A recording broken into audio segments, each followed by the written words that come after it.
Have you heard of the toilet paper brand Who Gives a Crap? I have. I mean, you remember we've talked at length about Mathieu Van Der Poel? I thought you were about to say, we've talked at length about toilet paper or toilet paper brand. Yeah, Mathieu Van Der Poel on this show. Yeah. I've got another one for you today. Oh, yeah. Is it better than the, excuse me, can I borrow your shit, huh? It's different. Okay. I think people will give a crap. Well, I think it is an occasion for special surprises, reveals, and excellent Mathieu Van Der Poel related content because it's a milestone for the Wheelhouse podcast, episode 80, season 2, episode 80. My name's Joel Spreadborough, joined and boosted and made better by the one and only Kate Bates. Hello. Hello. You've had a week. I have. I've been in Adelaide or Radelaide. In Radsey. In Radsey. Leaving Merksey here to hold the fort. Let's have a quick check-in. The bunker in the bunker. Hello, everyone. Good. I'm glad you're back, Katie. I couldn't run the household on my own. Yes. Frankly.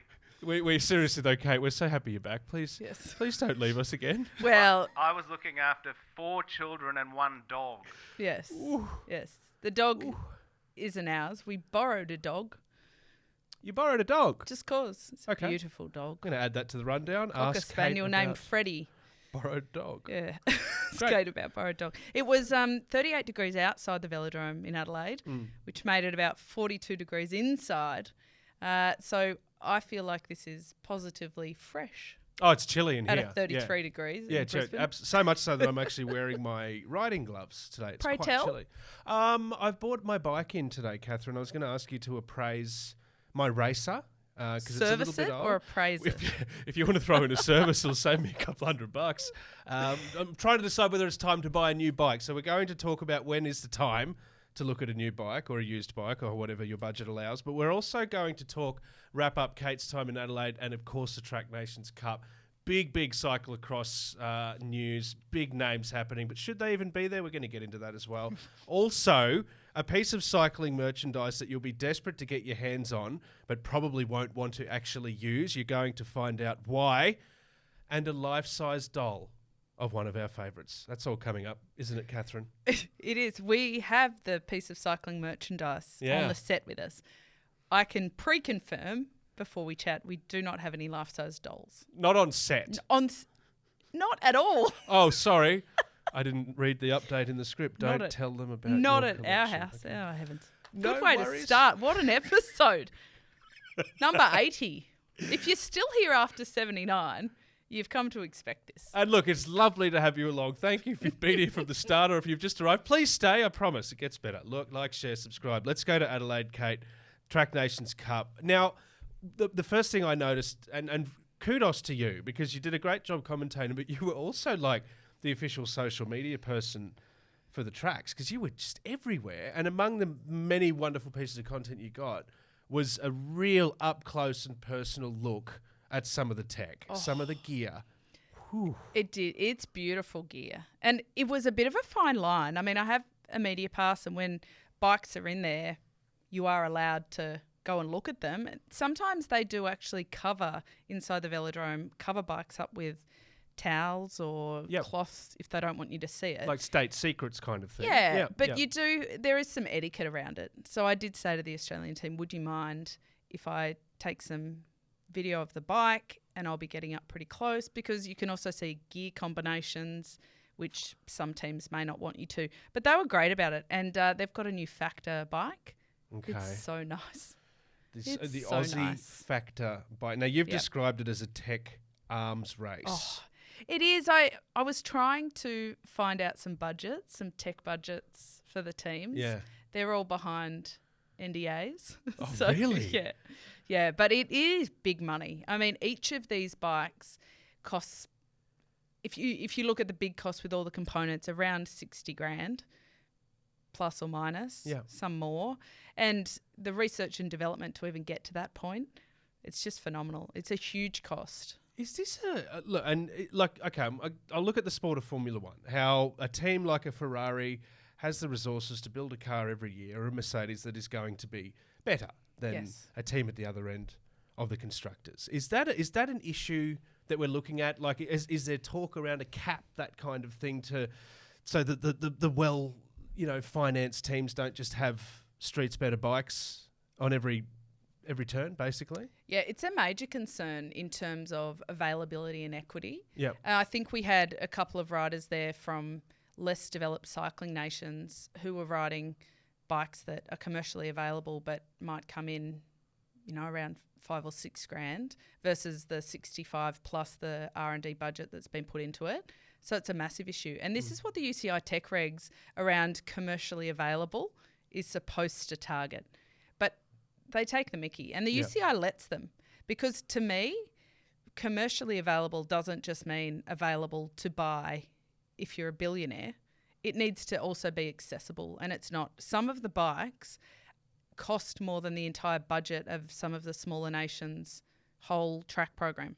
Wow. Okay. So it is a problem. Yeah. Absolutely. And it's not, I think you don't see it that often because you see these big programs and you don't see a lot of individual athletes coming through. But maybe does that not in and of itself highlight it, that you don't see a lot of individual athletes from the smaller nations, and it's not all about physical ability? So, yeah, I do think it's a problem. So on one hand, I'm drooling over all this really cool tech, and on the other hand, I'm thinking it's really great for those countries, but it doesn't do a lot to make the sport more accessible to smaller nations. Yeah, it speaks to, sure. I guess, an oligopoly kind of situation. Like it's interesting. I'm always interested in that. We were talking last week on episode 79 of the Wheelhouse podcast. Like, share, subscribe. Thank you very much. About Eritrea, a really great example of a nation. It's producing some athletes that are punching well above, and potentially could benefit from some more funding, some more, across the board. Absolutely. And I think the idea of a level playing field, as much as we love a dominant champion, a dominant bike, we prefer to see an equal footing, basically. Yeah, and wouldn't it be interesting if it was a case where all the athletes that qualified to be in the Nations Cup got the same bike? It would be fascinating. And I don't know how you really make that work commercially. That would put a lot of bike manufacturers in trouble on Struggle Street. But that would be the one clear way to make it more equitable. Mercy. A lot of the track bike tech has flowed down a few years later to road bikes. You can't have one bike. Oh, sure. And the beauty of track bikes in the greater scheme of research and development is they're such beautiful, clean machines. No brake levers, no gear levers, no external, internal cabling, no chain rings. It's just, they're so beautiful, so clean. And you go to no chain rings? Well, one single chain ring, no derailleur, no changing, and no rear cassette, just a single cog. Yeah. And if you go to our Instagram, you can see one of the videos I shot shows the rear profile of the bike. Oh, it's heaven. It is so clean. Mm-hmm.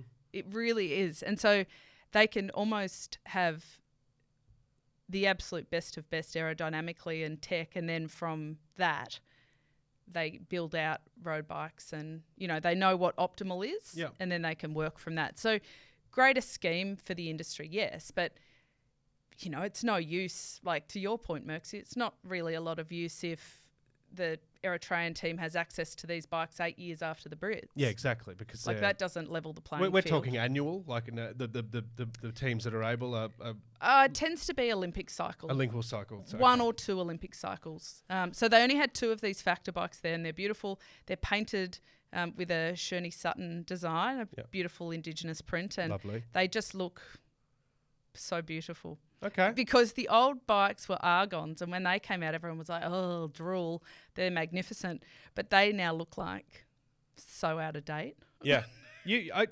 It's amazing how quickly it moves on. I love the secrecy around it too, from team to team, because when you're at the Drome and you're in the pit, everyone's right on top of each other. And if you can hide that gear, I kind of get it. Yeah. And there's some beautiful bikes from the Italians as well, because when they're Olympic champion, they paint their bikes gold.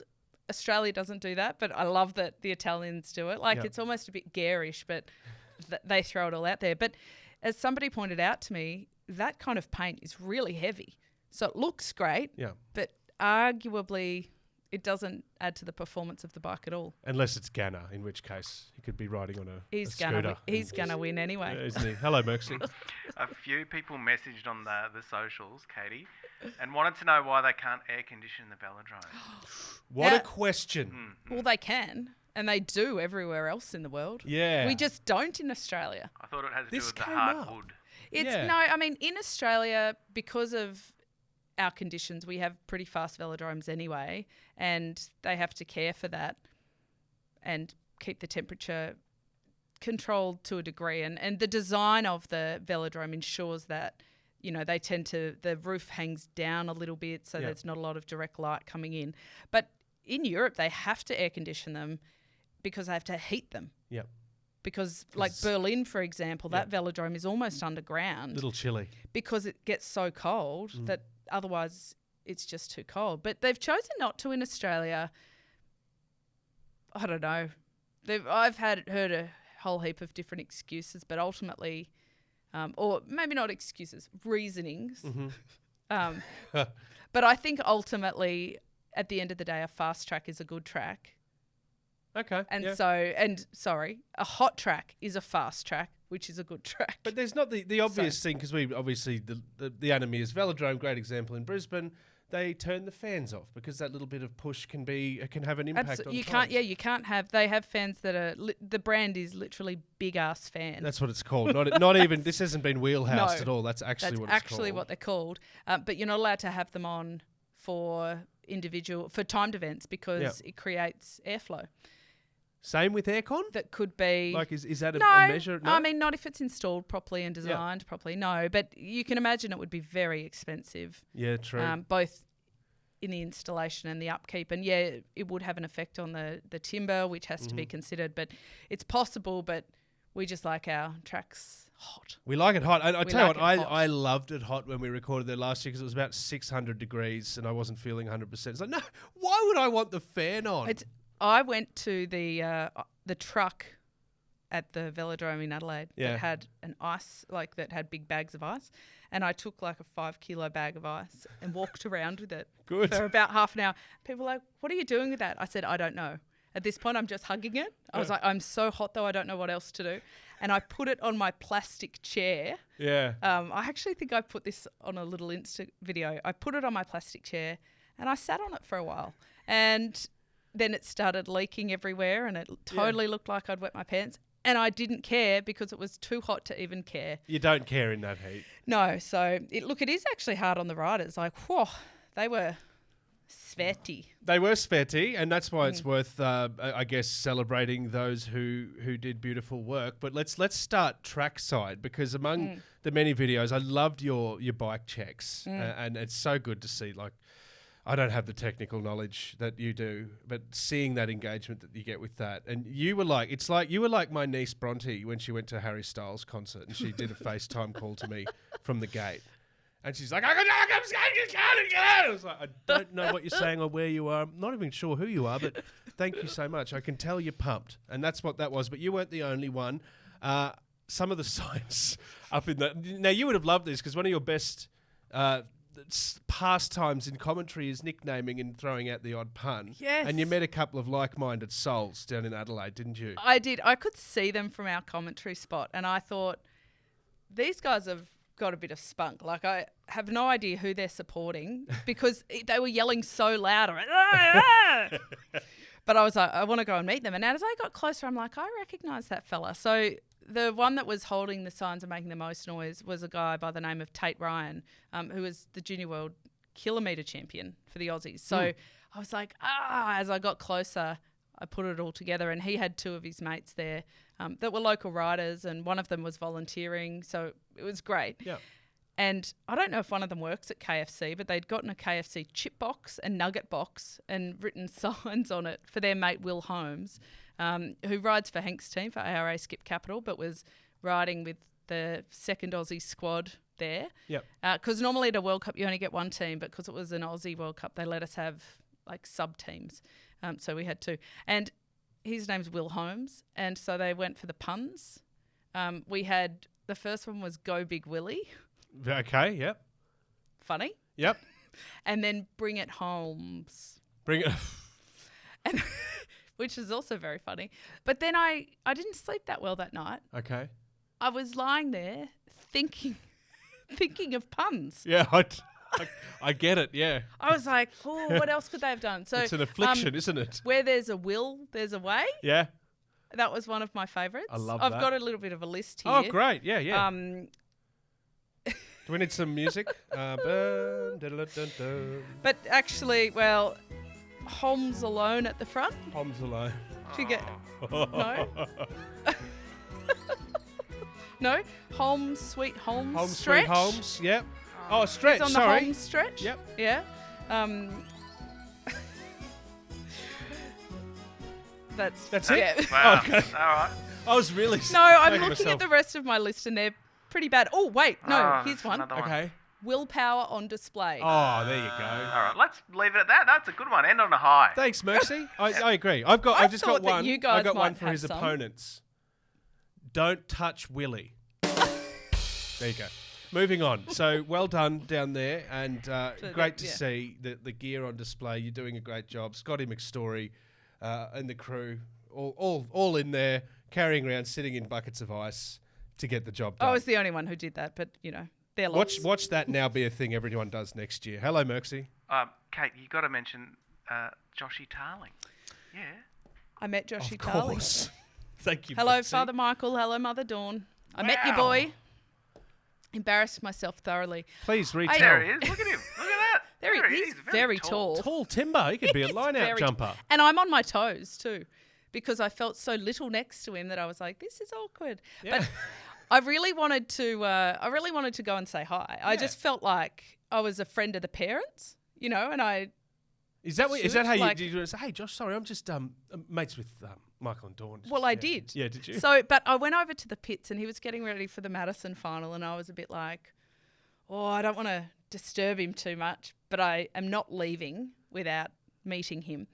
And so Cameron Meyer, an Aussie I used to race with, he was the coach. Yeah. So I said, Cam, would you mind introducing me to Josh? And he's like, just go meet him. And I was like, oh, I'm a bit... Come on, Cam. I was like, oh, I'm a little bit shy. And he was like, you're shy. I was like, Yeah. oh, yeah. Anyway, so he went and got Josh, and Josh came over to me fully, like, I think expecting a 12-year-old squealing fan. Yeah, yeah. And I just said, oh, sorry to disturb you, but I know your father and your mother. And I said, well, I don't know them. I haven't met them, but I've messaged with your father. That sounds bad. The wheelhouse. Pretty much a 41-year-old squealing fan. Oh, my gosh. Yes. So I had But okay. no, and then he said, I think my dad's told me about you guys. You think or you know, Josh? And- Because we speak about him every Hey, no, week. no. We're taking that as a... Oh, that's a good Absolutely. thing? Okay, great. Yeah. We think people talk about us. Yeah. That's our new slogan. Yeah. And I said, if you win an Olympic gold medal, Yes. we'll take Father Michael and Mother Dawn out for a drink. Yes, we will. I don't know when or Absolutely. where or how, but there you go, Michael and Dawn. Come join Team Wheelhouse for a drink. Yep, 100%. If Joshy wins. 2 for 1s down at the Stones Corner. Now, I got to say, no pressure, Josh. Just being there is awesome and what you do is great, but every chance. Jeez, he's every tough. chance. Yeah. He's good on a bike. Yes, It's Scott McGrory was saying, this is kind of their B team, because he was riding with Oliver Wood, who was second at the Madison World Championships, I think, but with Mark Stewart, so different combination. And I said, I don't think Josh Tarling's their number 2. Mm-hmm.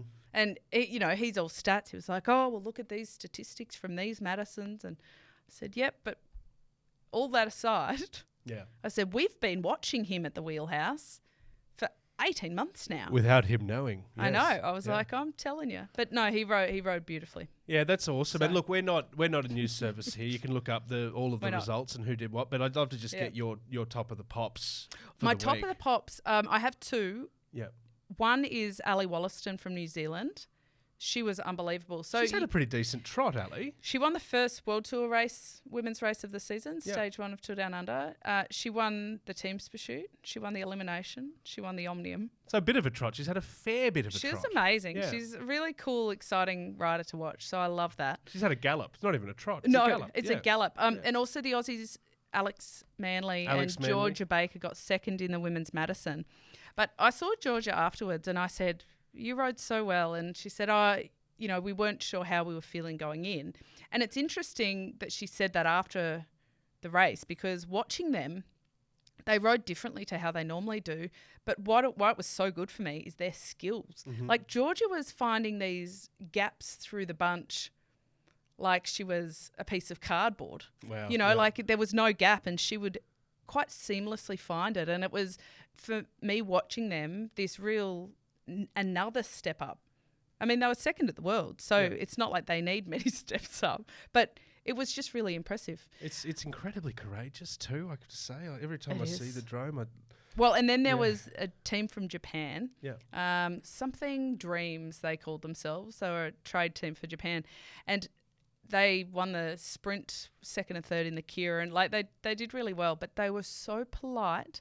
And on the podium, they would bow to their competitors. And it was just brilliant because on the bike, they were like monsters. Mm-hmm. Like their facial expressions and but then you get the minute they were off the bike, they were super polite and respectful, and it was just really entertaining to watch them. That's a good endorsement for how sport probably should be, and a lot of times people get, Yeah, I agree.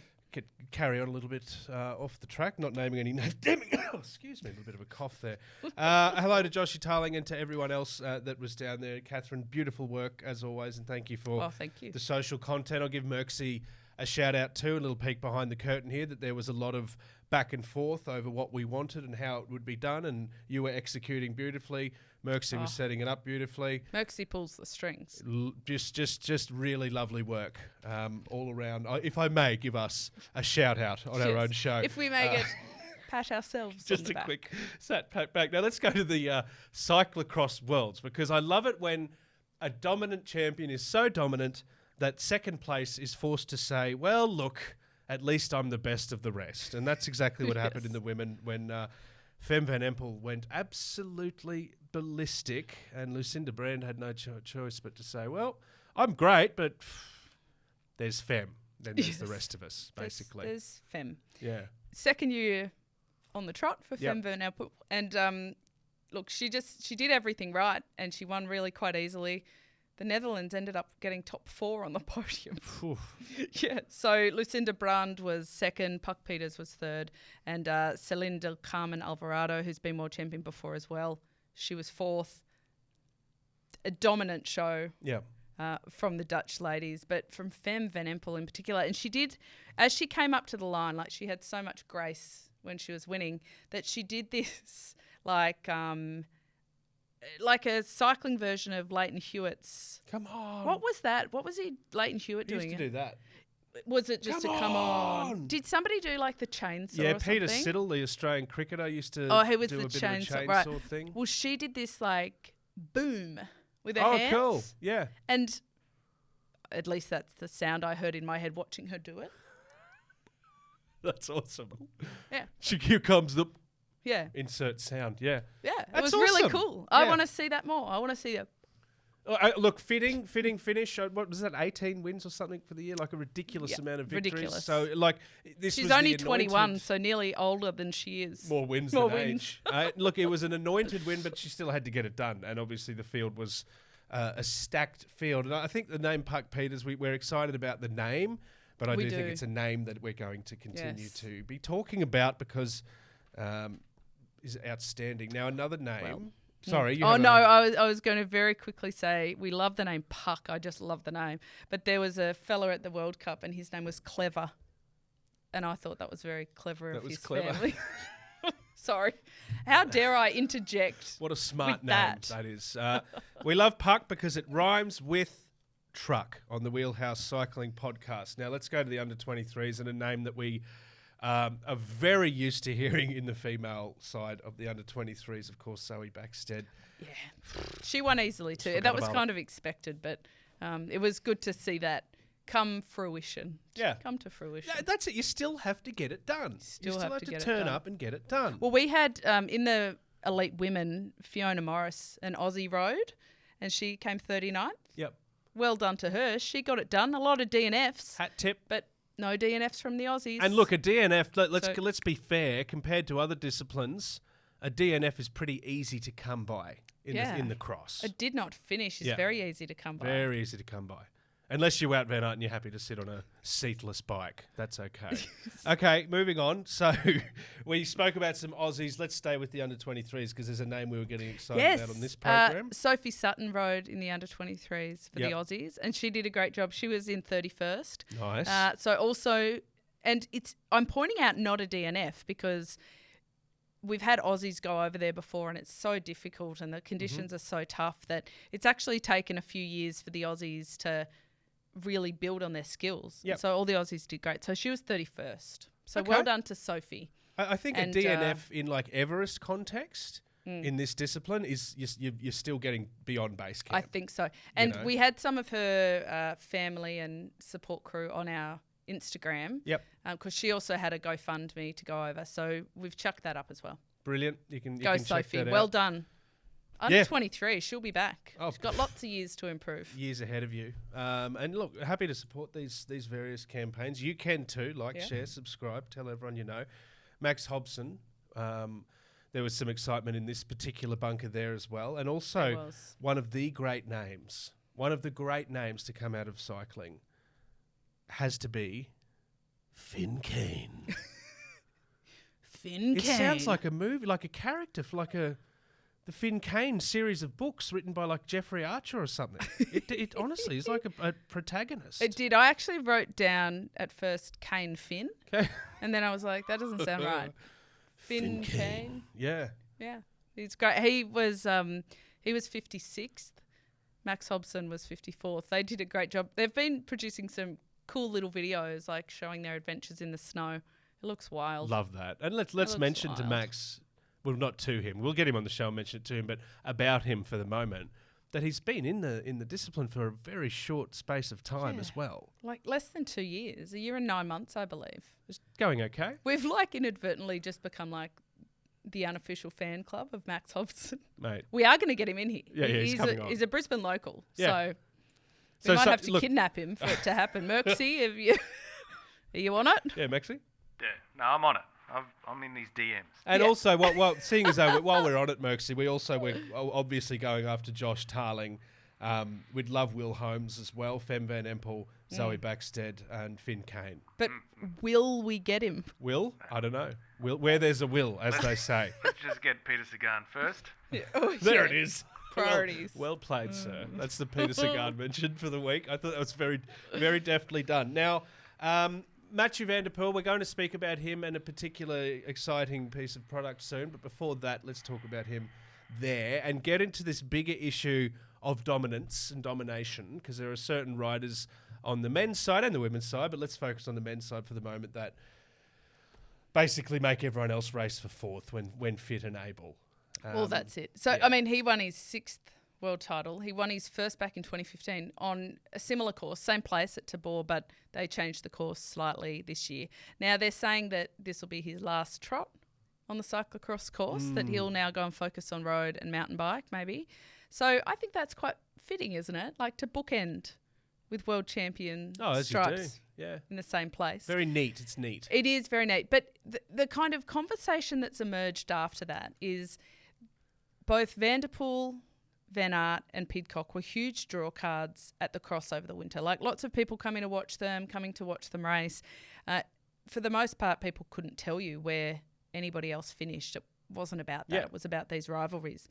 But what happened at the World Championships was because Van Aert wasn't there, because Pidcock wasn't there, Van Der Poel was so dominant that he didn't ride in his usual style because he kind of didn't have to. Mm-hmm. It was very methodical. He took a lot fewer risks than he would have to if he was fully under pressure.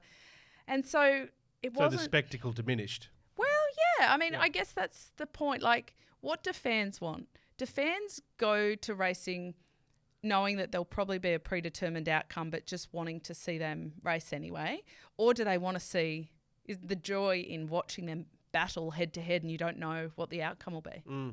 It's such a good question. And are they, as successful as Mathieu has been and continues to be, are they at that level that transcends the spectacle. You know what I mean? Where it's almost you can come out and do a crit, you can come out and do an exhibition. We don't care. We just want to see you in the flesh on a bike.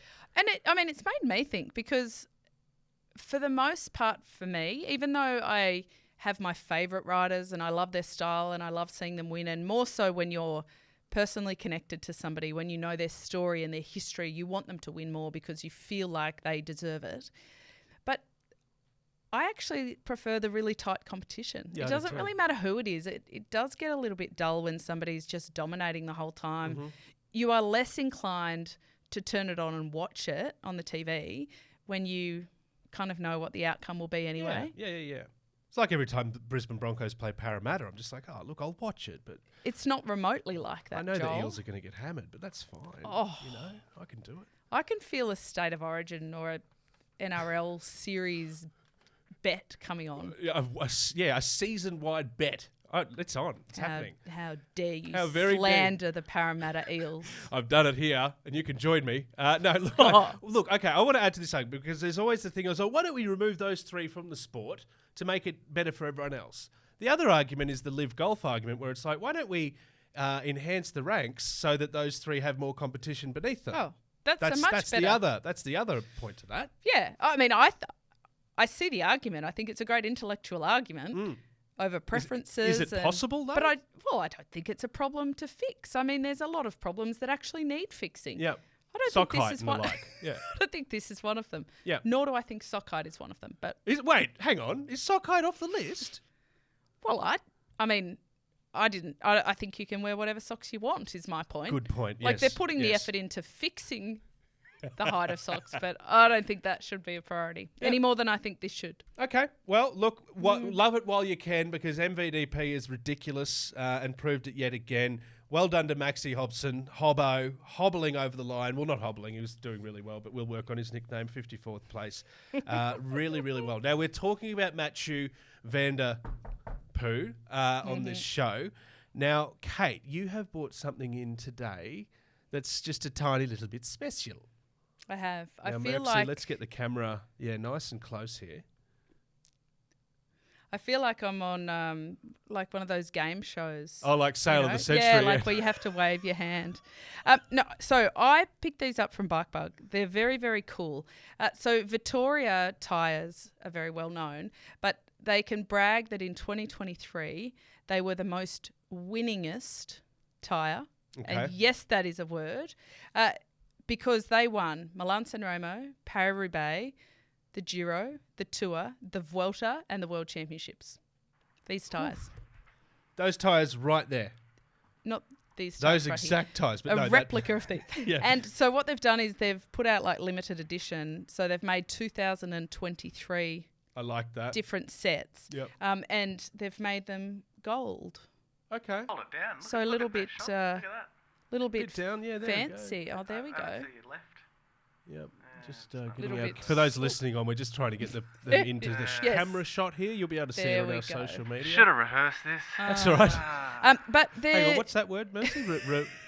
What? Anyway. What? They're really cool tyres, and I don't know whether you would actually put them on your bike. I wouldn't use them. There's only 2023 available. Yeah, Pearl Room. Straight I to think the they're Pearl straight. Room. They're a collector, Yeah. not a user. But it was on my mind. I started looking at tyres because we talked about it in the commentary at Nations Cup. Because on the track, I went down, and when I was looking at the bikes, one of the mechanics was putting over 200 psi into the track tyres that are very narrow. Jeez. That are, I think they were 20 bag. It's like riding on blocks of concrete. Oh my gosh! And when they explode, it sounds like a gunshot in the velodrome. And it got me thinking. It's interesting because I used to do that at the track, but on the road, we would ride 23 mil tyres, 23 bag, and we would probably put 150 psi in them. Still really high. But these are 28s. And at the Tour last year, the tyre range was between 28 and 33 for the most part. And they only ride around 100 pounds, if not less, in the tyres. And so it's completely changed. That's really... Yeah, hello, Merksy. Do you know who uses them? Peter. Nah. Check it out. Look. Tadej. Nah. Van Der Poel. I There think he it is. actually. There he is. Oh, For there those, he is. Listening on, a photo of Mathieu Van Der Poel Rainbow modelling, stripes. well, not modelling, holding the tyre.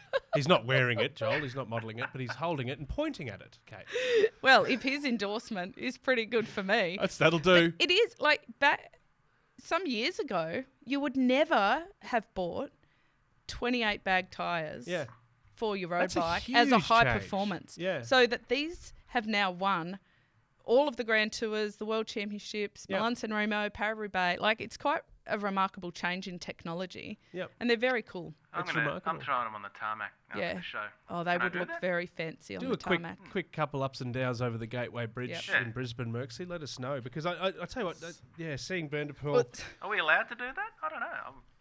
we'll Ask have questions to, later. We'll have to check. They're about $470. Probably not allowed to do that.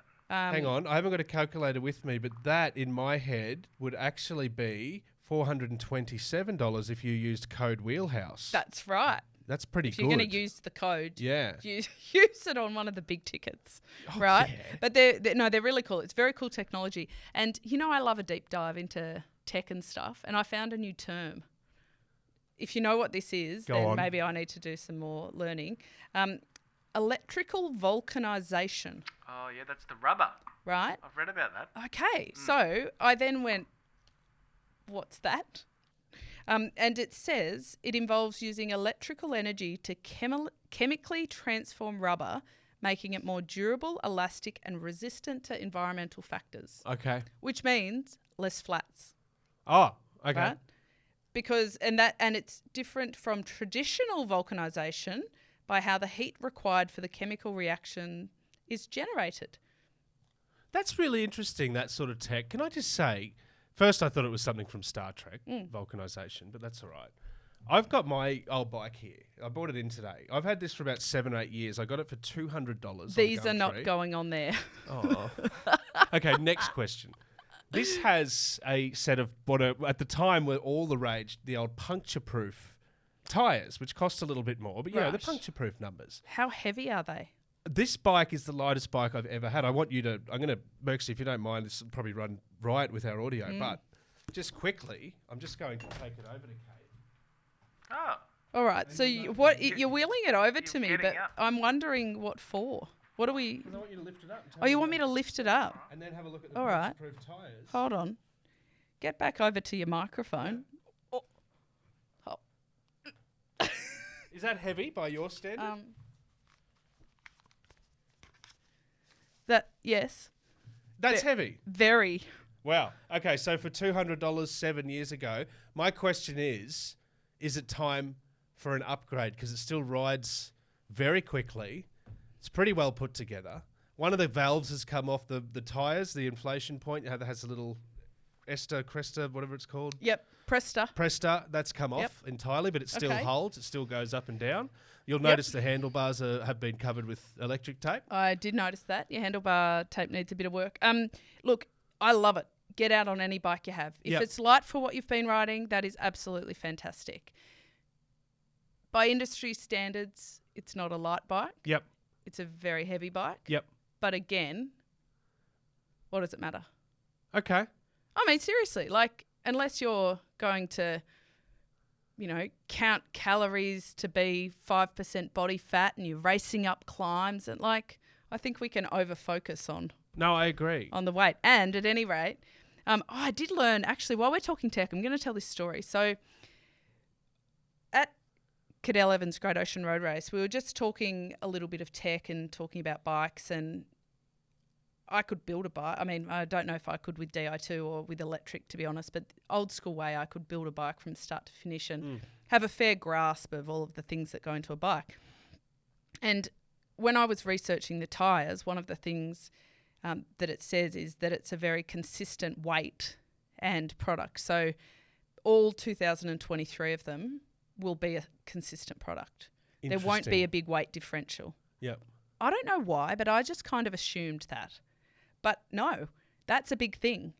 So one of the riders was telling me that in some teams, they'll get a shipment of handlebars and the spec of the handlebars says, to use a number, 300 grams. But some will be 400 grams. and some will be 270 grams. And they have quite a significant, it's up around, my understanding is it's up around 10%, the margin of error for weight of components. Okay, that's, yeah. Right. And so... Are they not all being made in the same... Oh, they are, but, you know, I suppose, I don't know a lot about the manufacturing process, but there's just a variability in it. That's the accepted industry tolerance around it. Okay. And so then when you do have a company that like this, like that says, no, this is what they weigh and this is what all of them will weigh, and I think that's part of the electrical vulcanization thing, is that it provides a consistent product. Yep. It's quite interesting. It is fascinating. I didn't know that. So weigh your components. Yes. you have 2,023 chances to get your hands on one of these. Probably less now, to be fair. No, a lot less. Bike Bug have 5 pairs. Oh, that's 5 or 6 pairs. So 10%. Code Wheelhouse. Okay, very, very good. Thank you for the appraisal on the bike too. No problem. I want to talk more. We're going to do a little video because I'm very tempted. I'm on the fence of getting a new bike at the moment. If I did, I'd go to Bike Bug, but I'm also very loyal to the old bike, and just want to know what parts do you need to look at? When's it time to change it over? We'll find out. Now, Kate, Melbourne to Warny. We've been excited about the Tour Down Under. We've been excited about, of course, the Great Ocean Road Race. But hello, racing in Australia is just warming up as far as I'm concerned. Melbourne to Warny, we love it, and this year we have a hero story worthy of the Wheelhouse Facebook page, if nothing else. We do. It's Australia's oldest race, 108th edition, longest race. So for the women, 160k, for the men, 267 kilometres. So pretty epic. And we had some pretty epic performances. The winner of the women's race was Lucy Stewart. She rides for ARA Skip Capital. But the amazing part is on January 3rd, she broke a collarbone in a training accident. So only a month. And her dad, who used to be a pro rider as well, he built her this quite special table so that she could get on the trainer. Look at that. Oh, there it is. So it sits above her bike, above her handlebars, so that her wheel can go underneath and so that she can actually use her forearm, like her a big good coffee forearm. Table. Yeah, to support her. So the collarbone's out of action entirely in the sling, and she's just leaning on the wooden table. And she's able to use, rather than leaning all the way forward to the handlebars, and she did double sessions. I think they should stock them at Bike Bug. Coffee table. I think I made one in Shop A back in grade 9. Not quite that good. We can call it a boffy table. We can call it a boffy table. That's absolutely the name we'll go with. No need to think of any more. That's a ripper of a name. Yeah, the boffy Lucy's table. Boffy table. Well, Lucy's boffy table for the win. If Lucy, I know you got a sore wing, but if that's your riding hand, you can use your other hand and just sign it for us. Sign 2023 of them for us. No, make it 2024. Lucy and we'll get Boffy Stewart. Well done, Boff. And I hope the army is feeling better. Wing and a sling, never good to see, but gee, what a resourceful way to get around it. She did. It was a pretty awesome race. The break went with 110k to go, so they kind of tactically neutralised the field because all of the major teams were represented. Yeah. And poor Grace Brown, she was racing for herself for FTJ, just sat on the front for many kilometres at a time, just cranking it up, doing some good power workouts and power efforts, but on her own it was a little bit tough. As she does. But I did hear a bit of a rumour about a bit of a almost fight that broke out at the end. An actual on-bike punch-up? No, not on bike, but there was a nasty accident in the middle of the race, and Ella Simpson, we really hope she's okay. She came away with a concussion and some facial lacerations after a big tumble in the middle of the race. And she's home. She's doing all right, but hard recovery. But apparently there was some conjecture over whether somebody caused it on purpose. Was there some infighting? What was going on? And so at the end, there was a little bit of an argument about it. Suggesting the fire was deliberately lit. It's interesting. It reminded me of racing where I felt like that had happened to me, and I would get very fired up. I would at the end say, like, there is no win in the world that is worth endangering somebody. And so, we'll see if the peloton reharmonises before I think the next round of the NRS is Brisbane Cycling Festival. Very, very, very soon. So Very exciting. we'll see if everybody harmonises before that. Oh, they have to in beautiful Brisbane. It's an We Olympic do. But city. we wish Elvis Simpson all the best. We do indeed. in And healing. shout out once again Lucy Stewart and the old boff and her dad. Is her dad's name Alf by any chance? Can be now. Yeah, Alf, It's Lucy Gary, and but Dad now Alf. he's Alf. Yeah, Flamin' Galah. Well done. So good to see, and such a historic race. So It is. Yeah. And the men's was a bit of history too, because Mark O'Brien won, and it was his 13th attempt. And lucky 13. Lucky 13. And he, at the end of the race, his comment was, thank God my wife let me do it. Okay. So he put his wife and their child on a plane to Adelaide, and he joined them later by car. But she sort of was like, oh, all right, give it another go. He's been second, third, fourth, fifth. He's almost been every other place, but hasn't won it. So he went solo by the end. The winning move came with about 50K to go into the 267K, and crowd favourite Mark O'Brien. I've commentated on him in esports, and every single time he's in a race, he would attack, and he won a lot. He didn't win a lot, but he always just made everybody suffer. It was quite entertaining. That's good. I like it. That's but he what, said he's done now. He's going to hang his Warny boots up. He came, he saw, he conquered. His Warny boots? His Warny boots. Okay. Yeah. I thought you said his horny boots, but oh, heavens. No, that's okay. Speaking of, I'm checking on the Wheelhouse podcast, so I'm not going to do this because I can't get my head around it. But Kate, Merksy, can you just find a frame, just a nice close-up for Kate, because this is pretty important.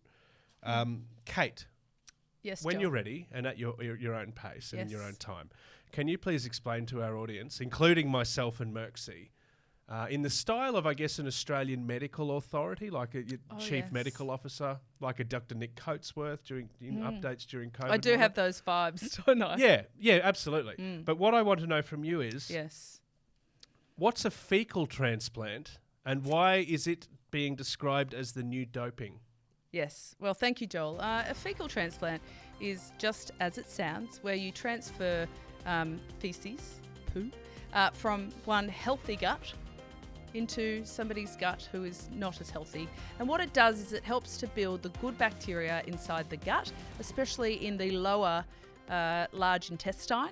And so that way, from the bottom up, quite literally, you can greatly improve your gut health. Sorry. Is that clear? I know that you love a pun, but you were not planning that bottom-up one. No, it's not. To clarify, it's 100% liquid, so it's mixed with saline. Oh my goodness. Am I getting? I think. Can we do like a live chopped? demonstration? I'm going to go. No, we can't because I'm confident that my gut health is not good enough to make me an adequate You're donor. not on the register. Okay. Well, I don't think Merksy would be either. Is that a thing now? Do you have to fill it out? Liver, organ, poo, donor? Well, yes. That's a thing. But it's a real thing. I mean, they're talking, and the reason I'm not put out by this is I don't think it's a bad thing at all. When they talk about it being the new doping, I just think that's a way to talk about it. I mean, GCN have done a few things on it.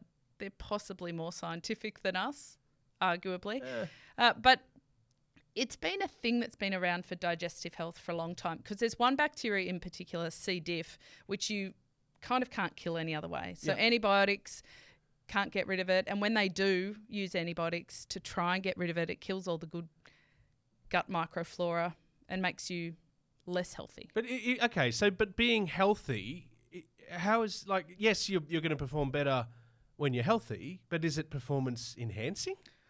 Well, only so far as you're healthier. Yeah, you're healthier, but is that a crime? Yeah, that's why I see it as good life practice. If you have, regardless of what you're doing, if you have bad gut health, I mean, they've done these great studies now that have linked depression and anxiety very closely to gut health. Like that, doesn't that blow your mind? Very much so. Like the connection, the gut-brain connection is phenomenal. Merksy? Where do they take it out and where do they put it in? The passage. Is that not self-explanatory? Surely, out where it goes out, probably. But look, somebody donates. Somebody has to donate. They have to be tested for their microbiome in their gut and make sure they don't have all of these other things because if it doesn't have all of the bacteria, it's not going to be able it's like to getting give a them the bacteria. prostate test or just a general health. No, No? I don't think anybody needs to help you do it. So no, it's not like a prostate test. I No, think but you you can just get a give test a where you sample. actually give a sample. You just give a sample, but I think you can do it on your own. I Pour don't think into a a cup. doctor. Yeah, yes, So is thank it you. like an enema?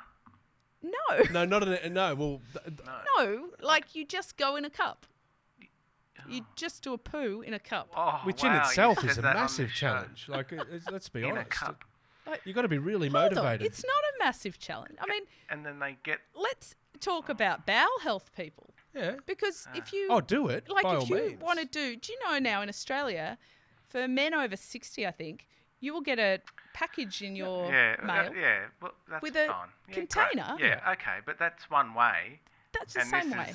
Yeah, but it's one way, and they look at it in the lab, and Right. it's gone. So now they if it's put it in a cup, healthy- and then what And then they happens? Yeah. preserve So it if and then it's, give it they a second test it, life. if it's good, they mix it with saline solution, And, Yeah. and under anaesthetic, Yep, they Slide it it on up in. your. pop it on in. So- What's that with the finger? Wow. Well, that's what they're doing. They're Well, I don't putting think it they up do there. it. Yeah, Anyway, I mean, look, all right, I think we get the idea. We Let's are- move on to the Wout and Remco thing. Anyway, I'm fascinated. We'll continue to it's probe not a shit story. that issue. That was a stinker, but we'll let it slide on the Wheelhouse podcast. What a crap wrap up. Fecal transplants. Why don't they just call them turd swaps and get it Oh. over with? Okay, now Kate Bates. I'm just confused. I've got a cup here, and He's got a cup. I He's don't. got. And that was not prepared earlier. Okay, I'm pretty sure that would break YouTube standards, community standards. You know, right? I reckon we're going to find out on the Wheelhouse Okay. Cycling podcast. Now, Kate Bates is a legend of cycling and a very selfless one. If there's three things she'd love to see, it would be nothing but Australian green and gold on the podium in Paris this year. It would be to see an Aussie take out the Tour de France fam, I'd say, or right in the mix, and apply the same basically to an Aussie, just seeing Australians do well. Absolutamente. I'm I gonna don't add know a if that's a fourth word. thing. Sounds good though. To that list, a life-size replica of Wout van Aert hanging up at home. Good news, Kate. One of those four things has come true this week. So the Olympics haven't happened yet. It's not them. TDFF hasn't happened yet. Neither have any of the other GTs for the year. So guess what? There's a life-size replica of Wout van Aert and Remco of Van Der Poel. You're making me sound like a real creeper. I'm not meaning Like- to, but Oh my god. I think we'd like it too, wouldn't we? Yeah, We'd love that'd Wout. be great. Lucky there's not one of Josh Tarling, or that would have made the meeting on the weekend super awkward. My goodness. Can we point out that it's been made for scientific purposes? Yes. And we have not ordered one, nor, to my understanding, are they commercially available based on the not small sample size of websites I've looked. Not even at Bike Bug. Not even Not at yet, Bike. okay. No. Yeah, so what they've done, this is really smart actually. Yeah. They've made or are making, unclear, they're not inflatable. I think they're like silicone Okay. molds. I've watched a lot of Mythbusters. That's Alright. why I think it would be silicone, of their shape and their time trial position, so that they can wind tunnel test some skin suits before the Olympics Okay. on them when Remco and Wout are, off training and getting ready for the Olympics. Doing their thing. So it's the Belgian Federation that's done this.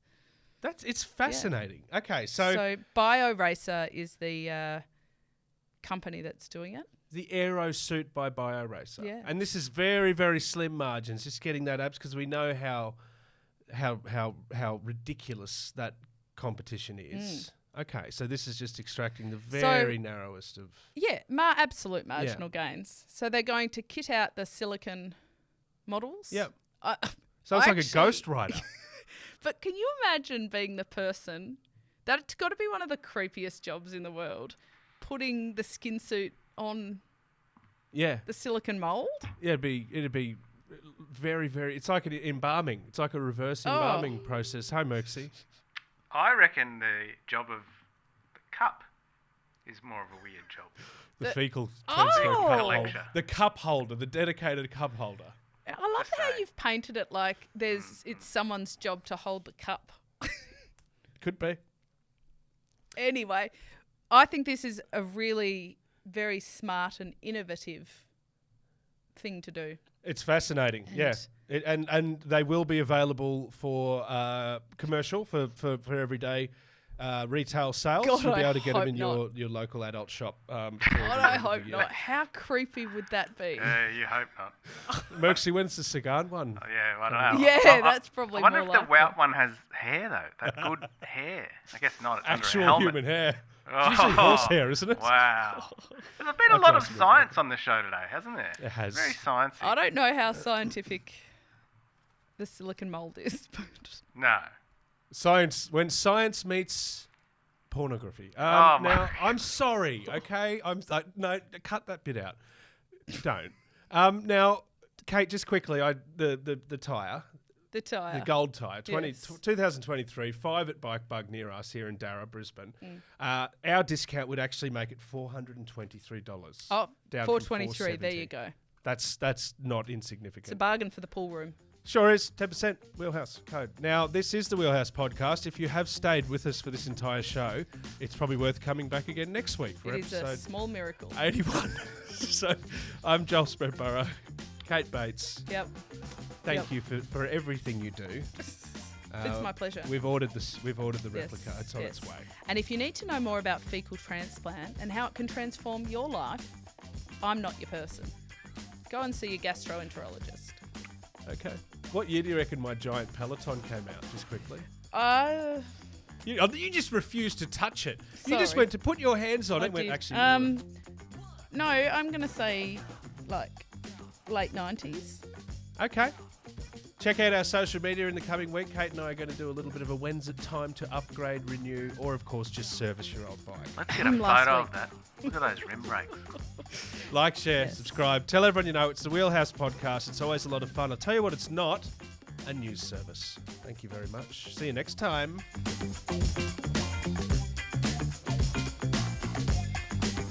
You have the cup. You know what to do with it, but you don't need to give it to me.